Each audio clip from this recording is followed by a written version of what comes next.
மாணவ செல்வங்கள் அனைவருக்கும் எனது இனிய காலை வணக்கம். இந்த காணொளியில் உங்களோடு இணைவது உங்கள் தமிழாசிரியை. நம்ம இப்போ இயல் 3 உரைநடை தேசியம் காத்த செம்மல் பார்த்துட்ருக்குறோம். கடந்த காணொலியிலெல்லாம் முத்துராமலிங்க தேவருடைய அரசியல் பற்றி, அவர் நேதாஜியோட கொண்ட தொடர்பு, அவருடைய பேச்சாற்றல், விடுதலை போராட்டத்தில் அவர் பங்கு பெற்றது, இந்த செய்தியெல்லாம் பார்த்தோமா. இப்போ நம்ம இவருடைய தேர்தல் வெற்றிகள் போன்ற பல செய்திகளை இந்த காணொளியில் பார்க்கலாம். வாங்க. அவருடைய தேர்தல் வெற்றி. முத்துராமலிங்க தேவர் மக்கள்கிட்ட நல்ல பேராதரவு கொண்ட தலைவராக இருந்ததுனால 1937 நடந்த சட்டமன்ற தேர்தல்லையும், அதே மாதிரி 1946 நடைபெற்ற சட்டமன்ற தேர்தல்லையும் சட்டமன்றம் எம்எல்ஏவா, சரிங்களா, சட்டமன்ற தேர்தலில் இவர் போட்டியிட்டு வெற்றி பெற்றிருக்கிறார். சரிங்களா. இவரை எதிர்த்தது யாரோட போட்டி போட்டு வெற்றி பெற்றார் அப்படின்னா, ராமநாதபுரம் மன்னர் அரசர் சண்முக ராஜேஸ்வர சேதுபதியை எதிர்த்து இவர் போட்டியிட்டு வெற்றி பெற்றிருக்கிறாரு. அப்போ லண்டனில் பாரிஸ் படிச்சுட்டு வந்த டி.கே. தங்கமணி அப்படிங்கிறவர் என்ன சொல்கிறாருன்னா, இந்திய தேர்தலில் ராமநாதபுரம் மன்னரை எதிர்த்து போட்டியிட்ட தேவர் அவங்களுடைய வெற்றியையும், பொப்ளி அரசரை எதிர்த்து போட்டியிட்ட வி.வி. கிரி அவங்களுடைய வெற்றியை தான் இந்த இந்திய மாணவர்களே எதிர்பார்த்துட்டு இருக்காங்க அப்படின்னு சொல்லிட்டு குறிப்பிட்டுருக்குறாங்க. சரிங்களா. அதுக்கு அடுத்து 1952லையும் 1957லையும் இவர் சட்டமன்றம் மற்றும் நாடாளுமன்ற தேர்தலில் போட்டியிட்டு ரெண்டுலேயுமே வெற்றி பெற்றிருக்கிறாரு. சட்டமன்ற உறுப்பினர் அப்படிங்கிறது எம்எல்ஏ, நாடாளுமன்ற உறுப்பினர் அப்படிங்கிறது எம்பி. சரிங்களா. ரெண்டுலேயுமே போட்டியிட்டு வெற்றி பெற்றிருக்கிறாரு. அதுக்கடுத்து 1962 நாடாளுமன்ற தேர்தலில் உடல்நலம் சரியில்லாமல் இருந்தார். அப்படி இருந்தும் இவர் போய் அரசியலில் பிரச்சாரம் பண்ணுறதுக்கெல்லாம் போகவே இல்லை. இருப்பினும் அவருடைய வெற்றி என்னது, எந்த இதுவுமே இல்லாமல் பிரச்சாரம் பண்ண கூட போகாமல் இருக்கும் பொழுது கூட இவர் வெற்றி அடைஞ்சார். இது அவருடைய அரசியல் வெற்றிகளை குறிப்பிடுகிறது. சரிங்களா. அடுத்து குற்றப்பரம்பரை சட்டம். குற்றப்பரம்பரை சட்டம் என்னன்னா, ஆங்கில ஆட்சி என்ன பண்ணுறாங்கன்னா, மக்களை ஒடுக்கிறதுக்காகவே ஒரு சட்டம் கொண்டு வந்திருப்பாங்க. அந்த சட்டம் தான் என்னென்னா குற்றப்பரம்பரை சட்டம். பிறப்பாலேயே ஒருவரை குற்றவாளியாக கருதக்கூடிய அந்த சட்டத்தை நீக்கணும். அவங்க என்ன பாவம் பண்ணாங்க, அவங்க பிறந்ததெல்லாம் ஒரு குற்றமா? ஸோ அப்படிலாம் இருக்கக்கூடாது. அப்படிங்கிறதுனால என்ன பண்ணுறாரு இவர், முத்துராமலிங்க தேவர் மக்கள் பலரை திரட்டி நிறைய போராட்டங்கள் எல்லாம் நடத்திட்டு 1934 மே மாதம் 12-13 கமுதியில் என்ன பண்ணார்னா, இந்த குற்றப்பரம்பரை சட்ட எதிர்த்து ஒரு மாநாட்டை நடத்தி அவர் பேசி போராட்டம் நடத்தி 1948 இந்த குற்றப்பரம்பரை சட்டம் நீக்கிட்டாங்க. இது இனிமே கிடையாது அப்படின்னு சொல்லிட்டு நீக்கிட்டாங்க. சரிங்களா. அடுத்து ஆலய நுழைவு போராட்டம். ஆலய நுழைவு போராட்டம் அப்படிங்கிறது அந்த காலத்துலலாம் என்ன பண்ணாங்கன்னா, கோயிலில் ஒரு சிலர் மட்டும்தான் போகிறது அப்படிங்கிற மாதிரியான வச்சுருந்தாங்க. ஒரு சில மக்கள் கோயிலுக்குள்ளே போகிறதுக்கு அனுமதி கிடையாது, ஒரு சாரர் மட்டும்தான் போகணுங்கிற மாதிரி எல்லாம் வச்சுருந்தாங்களா. இந்த தடையை எதிர்த்து இவர் என்ன பண்ணார், 1939 ஜூலை 8 என்ன பண்ணாங்க, மதுரையில் வைத்தியநாத ஐயர் கோவில் நுழைவு போராட்டம் நடத்த திட்டமிட்டார். உடனே என்ன பண்ணுறாங்க, இந்த விஷயம் அங்கே தெரிஞ்ச உடனே அங்கே இருக்கக்கூடிய அர்ச்சகர்கள்லாம் என்ன பண்ணுறாங்க, ஆலய பணியை புறக்கணிச்சாங்க. ஐயோ, மற்றவங்கெல்லாம் வந்துட்டாங்கன்னா நாங்களாம் இங்கே வேலை செய்ய மாட்டோம்னா அந்த கோவில் அர்ச்சகர் ஐயர் சொல்கிறோம்ல, அவங்க புறக்கணிச்சாங்க. உடனே என்ன பண்ணிட்டாரு தேவர், இந்த மதுரை மீனாட்சி அம்மன் கோயில் இங்கே தான் மக்களுக்கு ஒரு சிலருக்கு போகிறதுக்கு அனுமதி கிடையாது. அப்போ என்ன பண்ணாங்க, அதை எதிர்த்து இவர் முத்துராமலிங்க தேவர் போராட்டம் பண்ணுறாரு. போயிட்டு சரி அந்த அர்ச்சகர்கள் இல்லைன்னா என்ன அப்படின்னு சொல்லிட்டு திருச்சுழியில், மதுரைக்கு பக்கத்தில் இருக்கக்கூடிய திருச்சுழியில் அவர் 2 அர்ச்சகரை அழைச்சிட்டு ஆலயத்துக்குள்ளே வச்சு நீங்கள் பூஜை பண்ணுங்க அப்படிங்கிற மாதிரி சொல்லி இந்த ஆலய நுழைவு போராட்டத்தை வெற்றி பெற செய்தார் தேவர். அடுத்து விவசாயிகளின் தோழராக விளங்கியிருக்கிறாரு. ஜமீன் விவசாயிகள் சங்கம் அப்படிங்கிறத ஒன்று ஏற்படுத்தி விவசாயிகளுக்காக துயர் துடைக்கிறதுக்காக பாடுபட்டார்.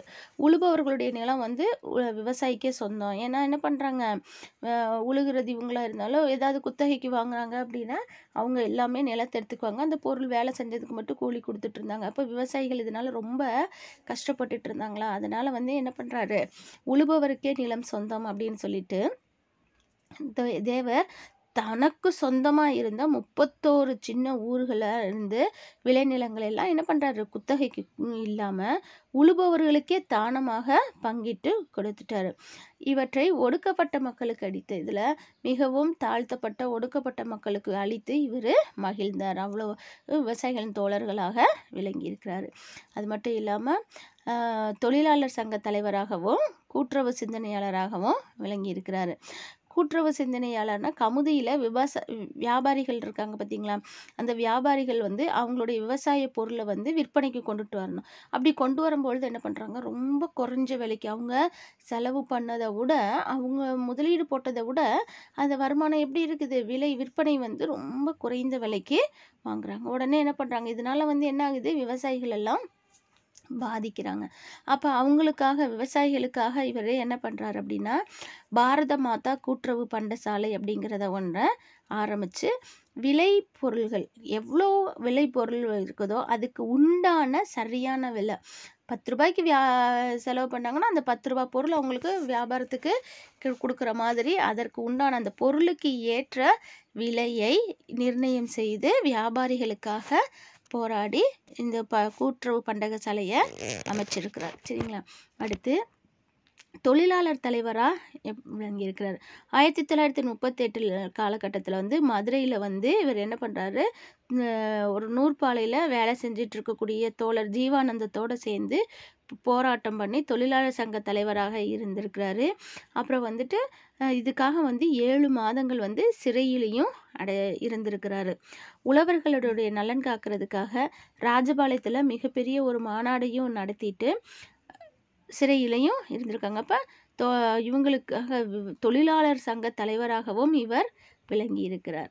அது மட்டும் இல்லாமல் பெண் தொழிலாளர்களுக்காக, பெண் ஊழியர்கள் இருக்கிறாங்கல்ல பெண்கள், அந்த பெண் தொழிலாளர்களுக்கும் என்ன பண்ணிருக்காங்கன்னா மகப்பேறு காலத்தில் வந்து ஊதியத்துடன் கூடிய விடுப்பு, அவங்க வயிற்றில் குழந்தை இருக்கும் பொழுது அந்த டெலிவரிக்காக என்ன பண்ணுறாங்க, லீவ் எடுக்கிறாங்கன்னா அந்த லீவுக்கு என்ன பண்ணணும், சம்பளம் கொடுக்கணும் அப்படின்னு சொல்லிட்டு அந்த பேறுகால விடுப்பில் வந்து சம்பளமும் கொடுக்கணும் லீவும் கொடுக்கணும் அப்படிங்கிற மாதிரி பெண்களுக்காக போராடி வந்திருக்கிறாரு நம்ம தேவர்.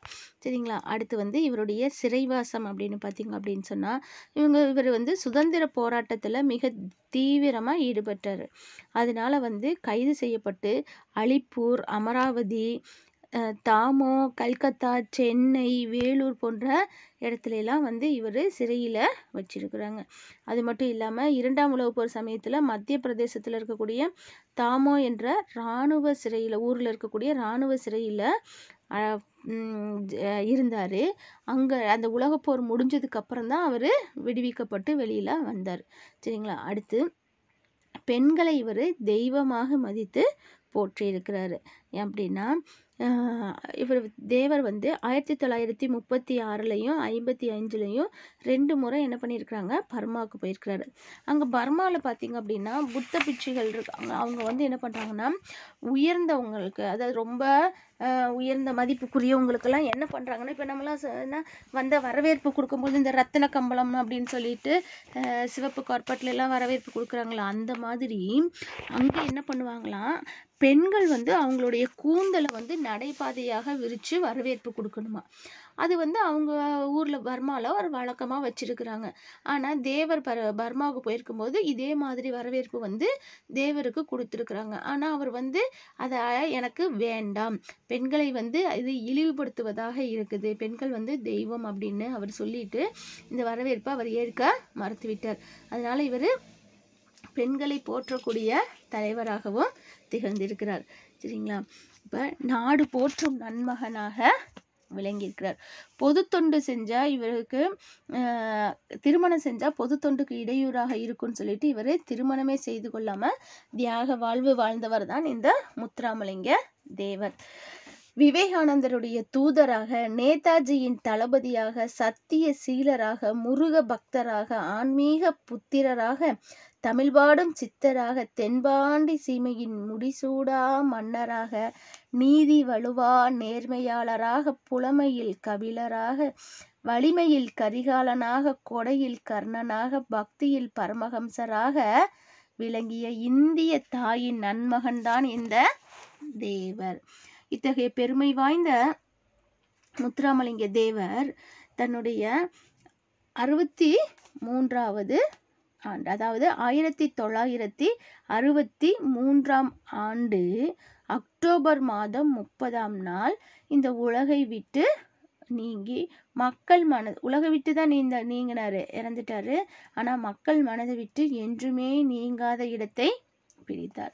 இதில் என்ன தேசிய திருவிழான்னு என்ன சொல்கிறாங்கன்னா, அவர் பிறந்ததும் அக்டோபர் 30, இறந்ததும் அக்டோபர் 30, வருடங்கள் தான் மாறி உள்ளது. 1908 பிறந்தார். 1963 இம்மண்ணுலகை விட்டு சென்று விட்டார். மக்கள் மனதில் நீங்கா இடம் பிடித்தார். சரிங்களா? அடுத்து இவருடைய முத்துராமலிங்க தேவருடைய சிறப்பு பெயர்கள் பார்த்தீங்கன்னா, தேசியம் காத்த செம்மல், வித்யா பாஸ்கர், பிரணவகேசரி, சன்மார்க்க சண்டமாருதம், இந்து புத்த சமய மேதை அப்படின்னு எல்லாம் அழைக்கப்படக்கூடிய அந்த முத்துராமலிங்க தேவர் இந்த மண்ணுலகில் வாழ்ந்த நாட்கள் 20,075. சுதந்திர போராட்டத்திற்காக அவர் சிறையில் கழித்த நாட்கள் 4000.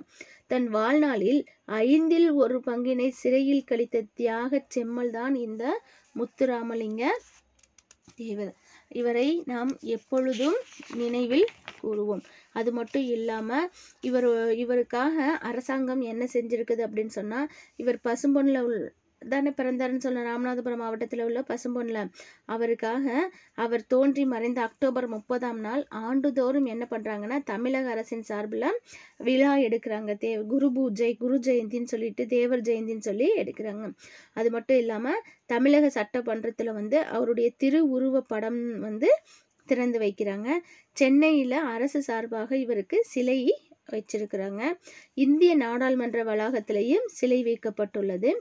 இந்திய அரசால் 1955 இவருக்கு 1995 தபால் தலை வெளியிட்டிருக்கிறாங்க. தபால் தலை அப்படிங்கிறது என்ன? ஸ்டாம்ப் சொல்கிறோம்ல, அஞ்சல் தலை, அதுவும் வெளியிட்டிருக்கிறாங்க. சரிங்களா? இவ்வளவு பேரும் புகழும் வாய்ந்த முத்துராமலிங்க தேவரை நாம் நினைவு கூறுவோம் மாணவர்களே. இப்போ இதுவரைக்கும் இந்த காணொலியில் நம்ம பாடம் சம்பந்தப்பட்ட செய்திகள் எல்லாம் பார்த்தோமா? இந்த காணொலியிலிருந்து உங்களுக்கான வினாக்கள் வாங்க. முதல் வினா, முத்துராமலிங்க தேவர் சட்டமன்ற உறுப்பினரானது எந்த ஆண்டு? இரண்டாவது வினா, ஆலய நுழைவு போராட்டம் எந்த கோவிலுக்காக நடைபெற்றது? சரிங்களா? அடுத்து மூன்றாவது வினா, முத்துராமலிங்க தேவர் விவசாயிகளின் நலனுக்காக எதை உருவாக்கினார்? அடுத்து நான்காவது வினா, இது மூன்றாவது வினா. நான்காவது வினா, முத்துராமலிங்க தேவர் இறந்த ஆண்டு எது? ஐந்தாவது வினா, முத்துராமலிங்க தேவர் சுதந்திரத்திற்காக போராடி எந்தெந்த சிறைக்கு சென்றார்?